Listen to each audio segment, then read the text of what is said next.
Let's start very basic and simple.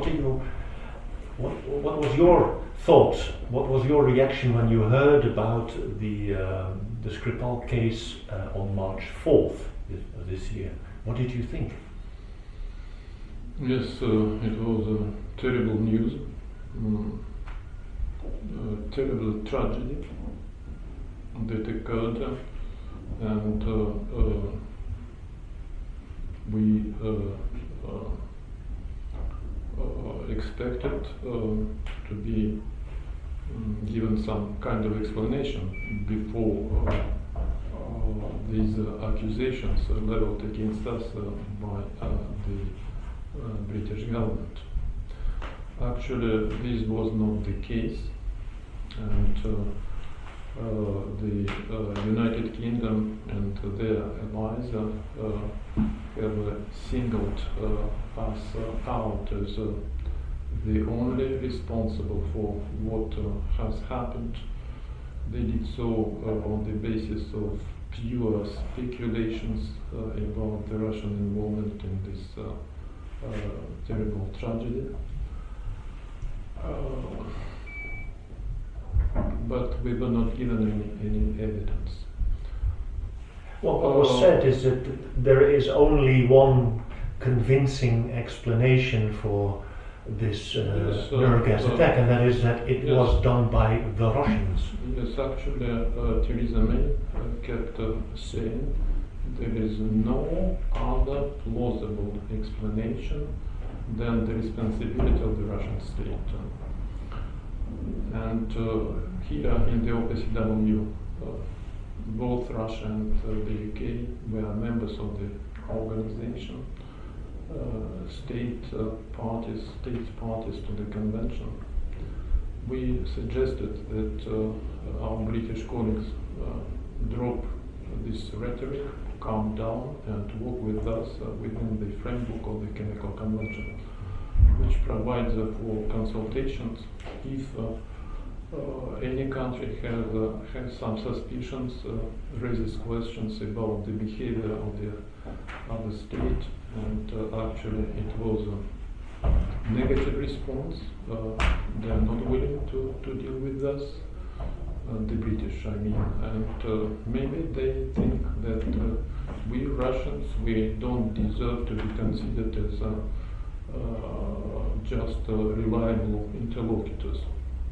Well, in any case, basically they say you should trust us like this without any evidence, but we are not inclined to trust them like this without any evidence. So you do not trust the British? We do not trust these allegations, unfounded allegations. We needed to be given evidence. They are saying, believe us, trust us. But you know, the record of British politicians, how to put it mildly, is not particularly conducive to trust them overwhelmingly. Who are you talking about? Should I give you some examples about some British politicians? Please do. Been not quite sincere with their own people. So I will not go any further. It's quite fresh memories. You're speaking about Boris Johnson, perhaps, and the Brexit case. Not him. Actually, I'm referring to Tony Blair, who just asked at some point British people to trust him about the necessity for the United Kingdom to join the United States in the Iraqi invasion under the pretext of weapons of mass destructions. That were never found. And do you remember how things played out? At some point, Tony Blair went penitent, and he actually acknowledged he was not right. And at some point, it occurred that he himself was a friend, set up by his American friends. And it was acknowledged by yet another former British Prime Minister, Mr. Gordon Brown, in his memoirs, My Life, Our Times. Of course, these matters, this is 15 years ago. Yes. Yes. Actually. And we're now speaking of March of this year, of course. Quite recently. So we need to be given hard evidence. We needed to sort it out with the British colleagues. But it seems very clear there was a substance found called Novichok. This is a chemical substance that was basically produced in the Soviet Union. There is no reason to believe that other parties, then the Russians, would possess or use such a substance. Let's put it straight. There has never been any military chemical program under the code name Novichok in the Russian Federation. It doesn't exist. Did not simply exist. We destroyed all our chemical weapons last year.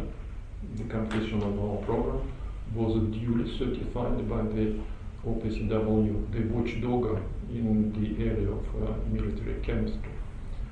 Well, but it's also true that in the Soviet era, Soviet scientists had been working on new generation of chemical weapons, nerve agents, but they were not alone.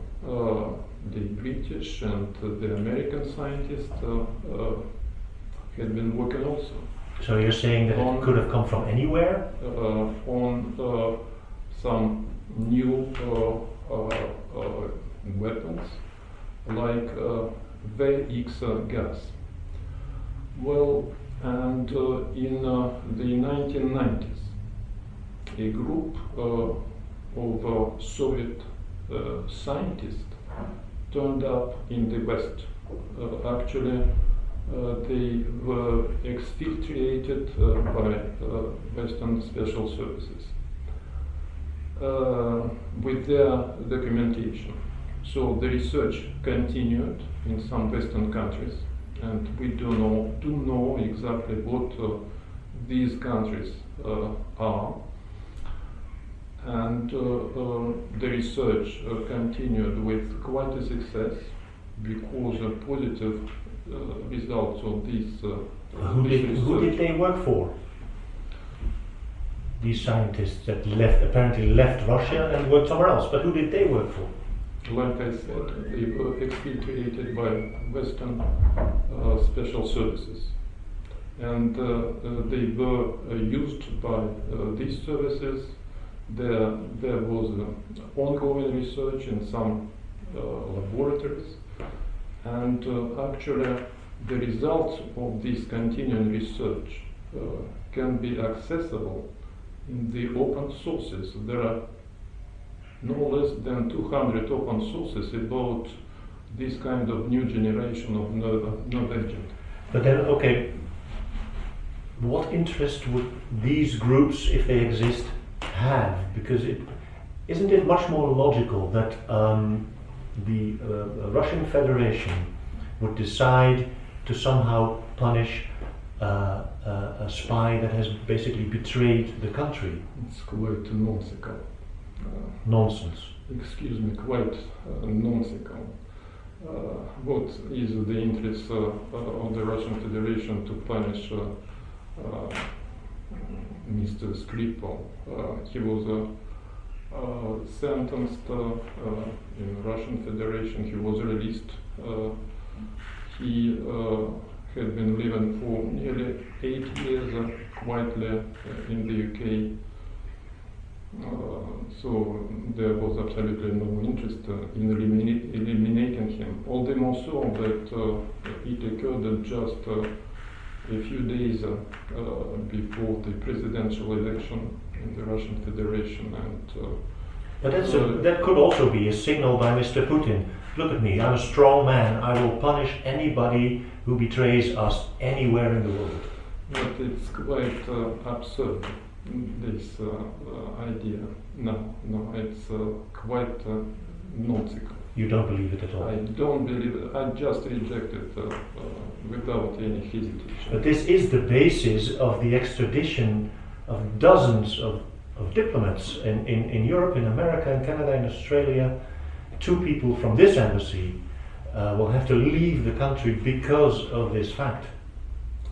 Yes, we are unfairly scapegoated for somebody else's crime. And it's quite a pity that some EU countries followed blindly. Well, not some, but more than 14 or 15, I believe. Followed blindly the UK without even asking some explanations to the British side. It's a pity. And as far as our relations are concerned, they already are not at their best, and they are likely to suffer even more. Are you talking about the relations between Russia and the Netherlands? Russian and Netherlands. And they are likely to suffer even more as a result of this unfriendly step. Our Prime Minister yesterday said it is unacceptable, it is an atrocity that has happened in Salisbury, the poisoning of a British citizen and the risk that maybe 100 British citizens had to also be poisoned there. So it is an atrocity and we blame Russia. That's what he said, Mark Rutte. We reject any accusations, unfounded accusations, allegations. We needed to be given evidence. This is not the case. Basically, they are saying believe us, but we can't believe them for the reasons I have already. But what do you think when our Prime Minister says something like that? In any case, given what happened in Salisbury, this is yet an incentive for us to sort it out with our British colleagues, and there are plenty of ways to sort it out in a civilized manner while remaining within the framework of the Chemical Convention. You just said that the relations between the Netherlands and the Russian Federation will not improve. They will worsen. Actually, it's obvious, clear that this unfriendly gesture, unfriendly step by the Dutch government will not go unnoticed, and somehow we will have to respond. But can you tell us how? Not at this time. At this stage, I don't know what would be the response, but clearly it would be some kind of retaliation. So that probably means that you're sending out Dutch diplomats from the Russian Federation? I will not anticipate this. Okay. How is this communicated? What happens? Does the Minister for Foreign Affairs call you and tell you you have to send 2 people away? What happens? Actually, I asked an appointment with Secretary General of the Foreign Ministry. I was willing to share with him our information about this case and to give him some materials. But finally, he called me saying he was waiting for me 1 year before the appointment, 1 hour before the appointment, ahead of this appointment. Yes, I came to the foreign minister and he announced me this decision taken by the Dutch government just on the basis of the solidarity with the UK. Do they tell you exactly who they want to go? Do they Yes, tell you the names? They handed a global note with 2 names. Is one of them those names Boris Žilko? No, this is my deputy. No, he was spared. He can stay. He can stay. Okay. And will you make known what the names are? No. Are these, because that is what is said, these people are information officers, they are spies basically. Is that the case? No, this is not the case, and my Dutch interlocutor did not specify any charges against these 2 people. He just said because of their activities incompatible with their diplomatic status, but no evidence was given either. You must have been furious, basically. Actually not. Why should I be furious? I just expressed our disappointment. We regretted that the Dutch government joined this move without solid evidence, because all the claims made by the British side, they are not substantiated by any serious evidence. Of course, OPCW is testing the substance that was found in England. Do you have any faith in this investigation? Well, an OPCW mission is currently in the UK.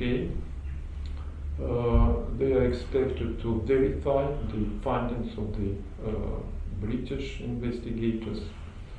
If I'm right, this will be just a technical conclusion about nature of an agent, but it is not a mandate of the OPCW mission to trace it to some country, and therefore there is still the need for us to sort it out, to establish what has really happened in Salisbury. Let me just emphasize that we are interested in establishing the truth, in shedding light on this tragedy, no less, but even more than the British side. But this will be very difficult. The British are already convinced they know who did it. You did it. Don't forget that both Skripals are Russian citizens, and they were attacked on the British soil. So we needed to establish the truth, and unfortunately our British counterparts have been refusing so far any information about this. Our embassy in London sent quite a few verbal notes, but no reasonable answer has been provided so far. And we are so far denied any access to the to Skripal, to Skripals. Yes. Well, apparently these people are in a coma. They cannot communicate. Well, we don't even know where they are. No information at all. There are many strange theories that have been brought into the world also by the Russian Federation about what happened there. That doesn't help either. I mean, there's been a theory that there was a mother-in-law involved. There's been a theory that there has some substance might have escaped from a British laboratory somewhere in the vicinity of Salisbury. These theories do not help, but still they come from official Russian Federation channels. I don't even understand what you are talking about. What kind of theories? Who did advance them? Not certainly. Your own embassy in Twitter recently wrote that you fear you might soon be accused of having something to do with Marco Kroon, who's a Dutch military, and spoke about his mission in Afghanistan. Listen, it's all about fake news. Russia is being pinpointed. Whatever is happening in the world is automatically put on the Russian Federation. So there are even some jokes. Whatever is happening, it's the Russian responsibility. So I'm just not speaking about this. We needed to thoroughly investigate this incident, and we stand ready to do this with our British partners, and we will do everything to shed light. Even if your British partners and many European partners are sending away diplomats and basically saying the Russians did this and they need to be punished. Well, like I said, it's quite a pity because all these countries are just following the UK without any evidence as regards the real Russian involvement. I'm just surprised by this kind of attitude. You know, sometimes I happen to listen to the BBC 5 Live. One day, Rachel Burden, journalist of the BBC 5 Live, was interviewing a lady from the British Parliament, MP Angela Smith, and she asked her, why are not we given any evidence to the Russian side? And Angela Davis, this MP, she kept saying, I believe in our investigation.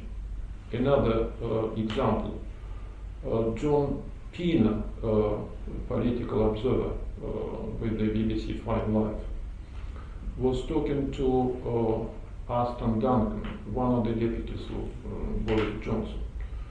And he asked him this specific question. Are we certain about the Russians moving chemical stuff across the borders?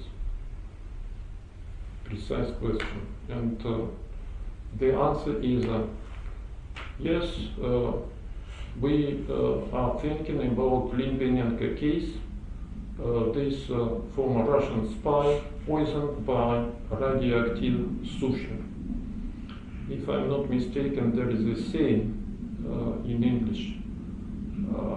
It's a red herring. All of this is a red herring. That is yet a maneuver to distract, to take the attention away from very important things. So what you're saying is that the English are distracting from the issue, which is that they have no evidence that the Russians did it. But look, they have absolutely no evidence. Like I said, Theresa May keeps saying there is no other plausible explanation rather than the Russian involvement. So you asked me about theories. At this point, we have not precise theories, but maybe just some guesses. You mentioned Port Down. Do you know that Port Down is famously known as the heart of the chemical or the military yes. chemistry in the United Kingdom? Yes, I know. Do you know that Salisbury, the crime scene, is just maybe 13 kilometers away from this laboratory? Mm-hmm. By the way, Boris Johnson himself acknowledged that there had been research and development studies in these laboratories. But Let me remind you. There is no way that this substance will travel by itself 15 kilometers and by accident hit a defected Russian spy. There is simply no logical explanation for this.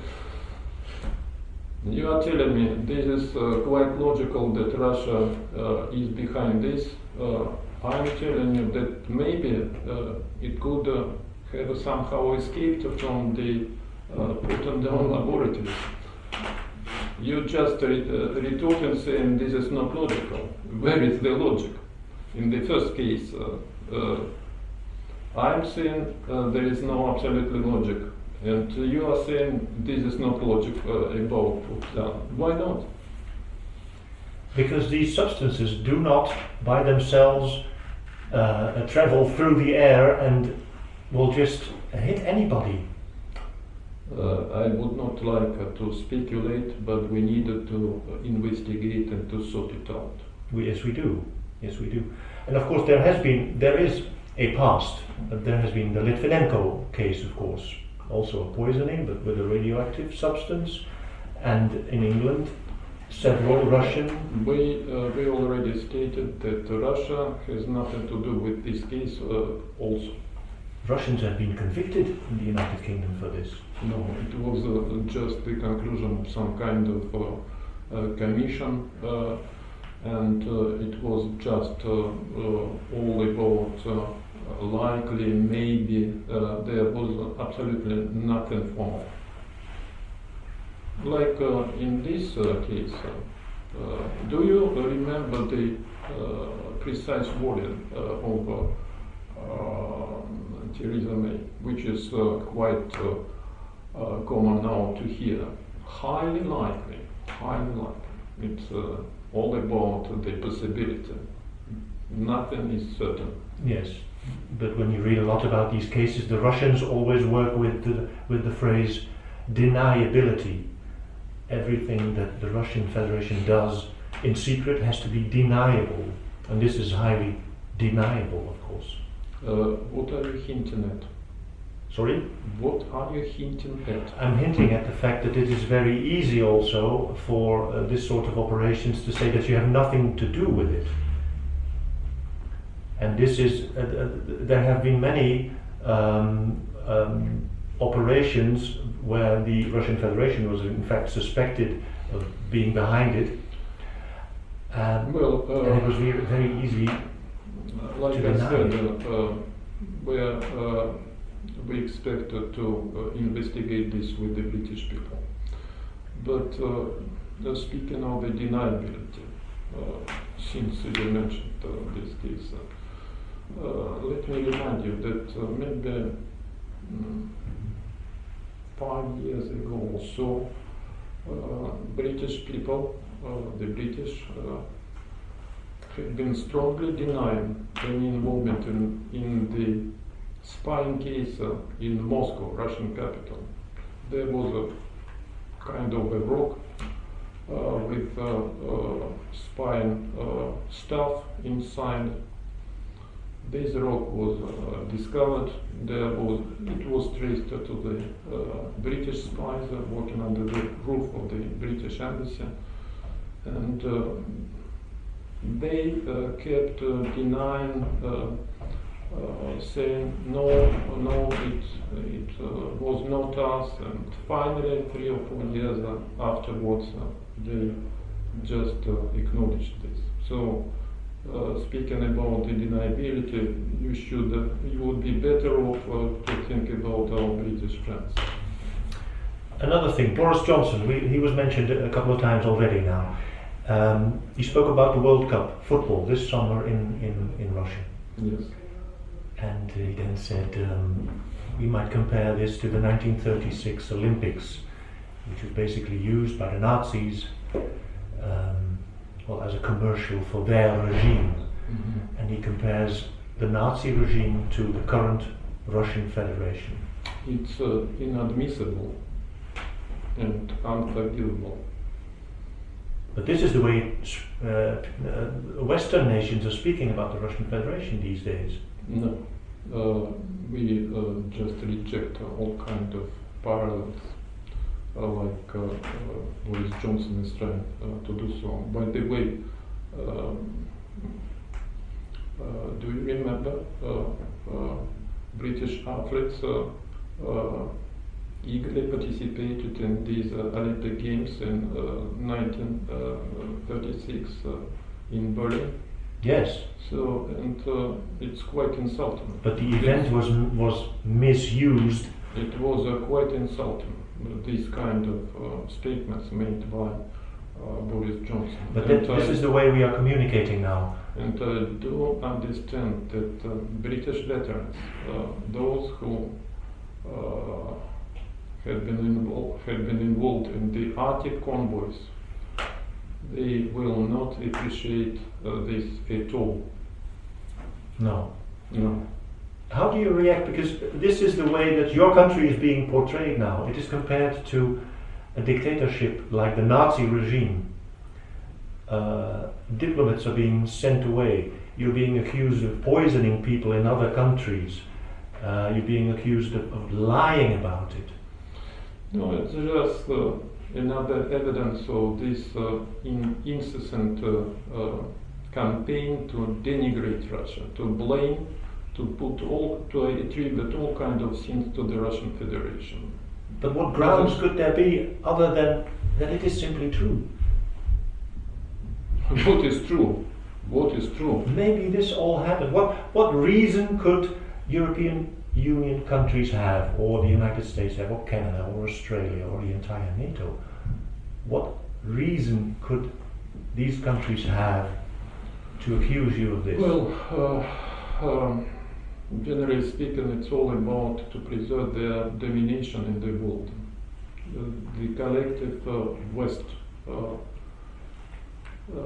is trying to preserve its dominating position despite the changes that are being observed in the world. There are new powers, new centers of the power that are emerging, and the United States are trying to preserve their dominant position despite the positive changes that are occurring, that are seen in the world.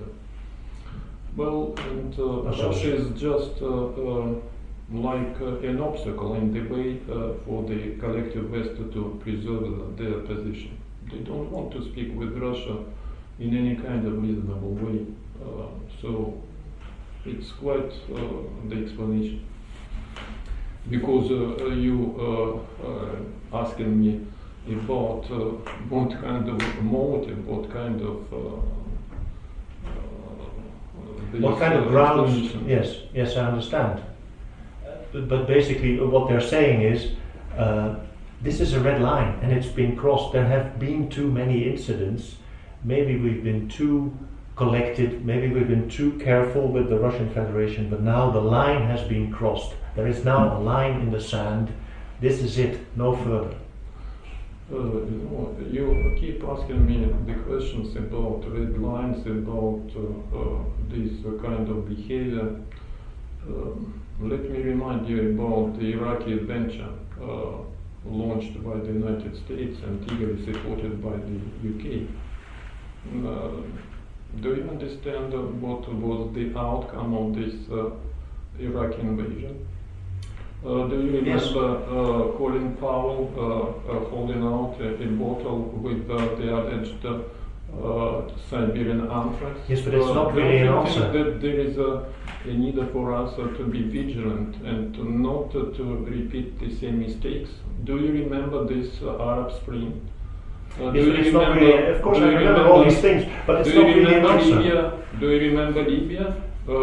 Yes, I remember all these things, but it's not really an answer. So, it's all what about this other thing that also happened? Don't try to put things upside down.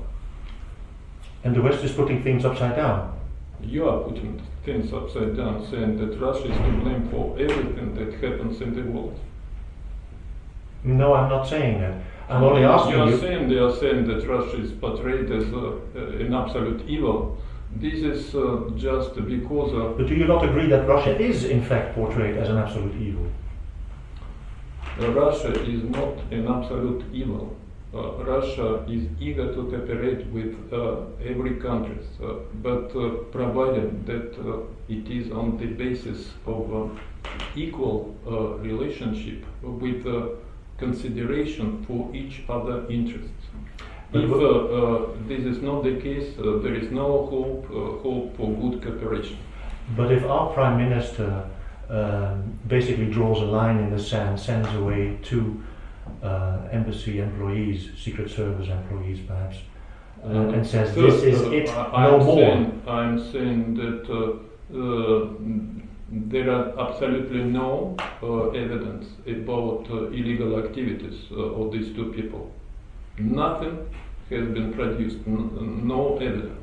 No, but all over the world, at least in Western countries, the Russian Federation is now punished for something that happened in England, and you say we had nothing to do with it. Nothing. We have nothing to do with this, and we are just. It's quite unfortunate. These move certain European countries blindly following the UK. But we just wonder our British counterparts. We are ready to cooperate with you. We are ready to investigate, but we need to be given evidence, and we want them.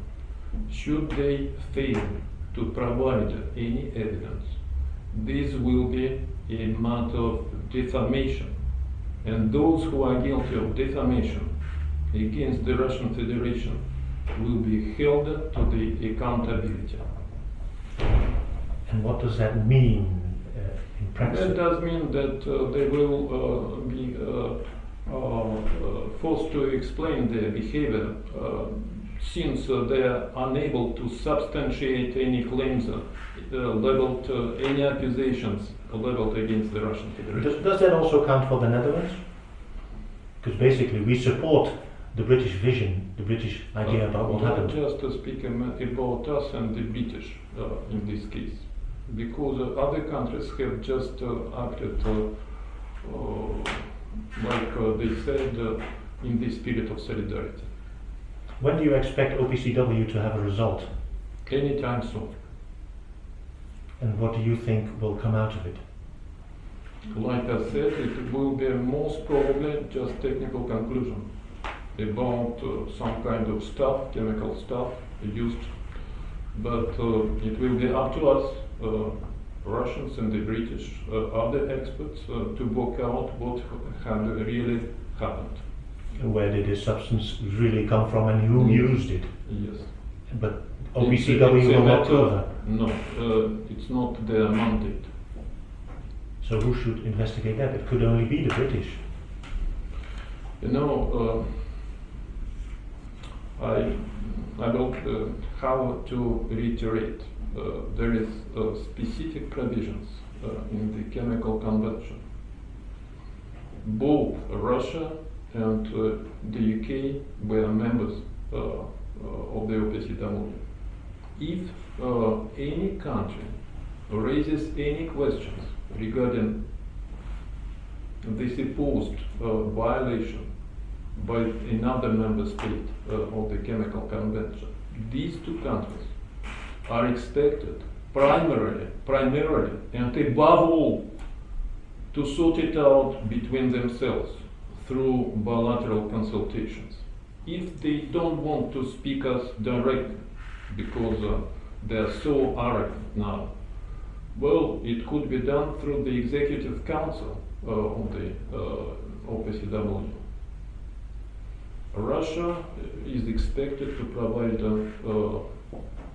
answers, complete answers, as soon as possible, but no longer than 10 days starting from the day of request. If this is not the case, the British are still unsatisfied. So there is also the possibility for the Director General to set up a special group of experts with the mandate to clarify the situation. If this is not the case, still not the case, and let's suppose the British are not satisfied at all, there will be the possibility to convene the highest body organ of the OPCW, which is a conference of member states, all 100 and even more countries to consider this whole situation. We should act, proceed within the exact framework, and there is it's absolutely pointless to hurl invectives and to level ungrounded accusations, and I mean it, ungrounded, not any evidence at all. How more times will I speak to, should I repeat this? So basically you're saying we should play by the rules. Yes. But isn't that a bit cynical, because also all of these countries are saying to you, you're not playing by the rules. And we are saying we will have to play by the rules. We have the convention, we have the OPCW, it's all written down in the convention. So let's not speculate. Not speculate, let's get done, let's get to the work. Okay, I'll just try one more thing with you, and then I think we're finished. There have been, of course, many incidents in the last 5, 6, 7 years between the West and the Russian Federation. And every time you get accused, it must be tiring to explain to people like me, or to General Secretaries of the Ministry of Foreign Affairs, what happened and why you had nothing to do with it. Because basically that's every time you get asked, do you have anything to do with it? You just keep accusing us about all kind of no, I don't. I'm repeating the accusations that you can read everywhere. Let me just return the argument. When our American friends will respond to their misdeeds in the Iraqi conflict, Iraqi invasion, there have been many investigations in England and in the United States. Let me just ask you some question.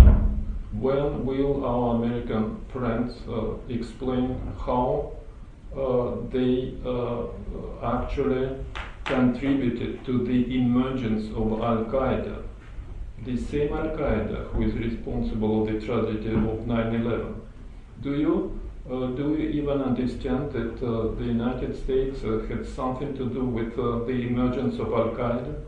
Of course I understand, but that's beside the point of... Do you know that currently in Syria, the American troops are doing their best to spare the branch of Al-Qaeda, which is Al-Nusra. They are trying to preserve it. This is extremist organization, which is listed by the United Nations as such, and they are trying to spare it.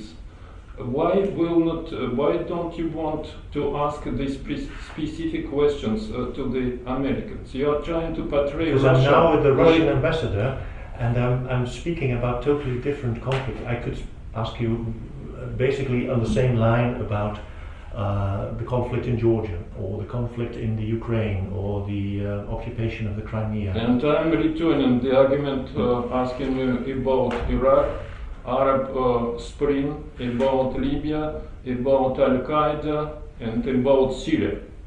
Okay. Let's exchange over this.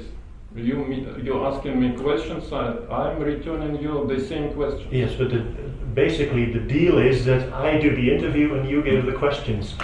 And I think we should stick to that deal. You keep asking me questions, trying to present Russia like the absolute evil. This is not the case. I disagree, totally disagree with this point of view. With this picture you projected from the Russian Federation. So it's all spin somewhere. There are spin doctors at work here that position you as, not you personally, but your country as the great evil. Yes, it's just deliberate campaign trying in an attempt to denigrate the Russian Federation. But still there is a man in hospital in Salisbury and his daughter very ill, and somebody did it. We are very sorry for this and we wish him full recovery, him and his daughter. And this is all the more necessary for us to establish the truth.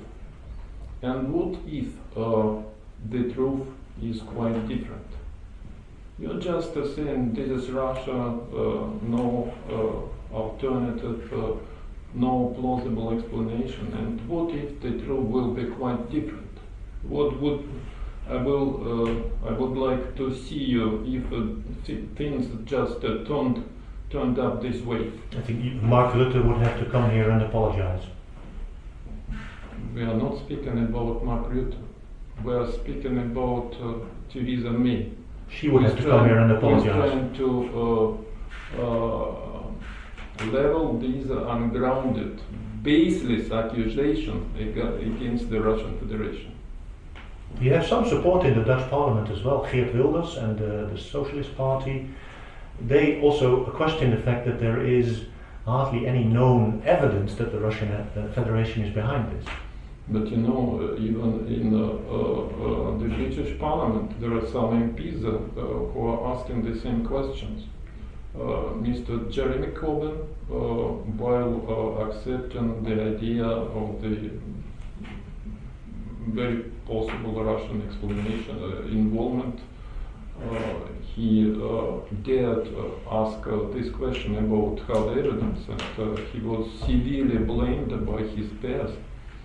No, it's not only here in the Dutch parliament, but it's also in the UK.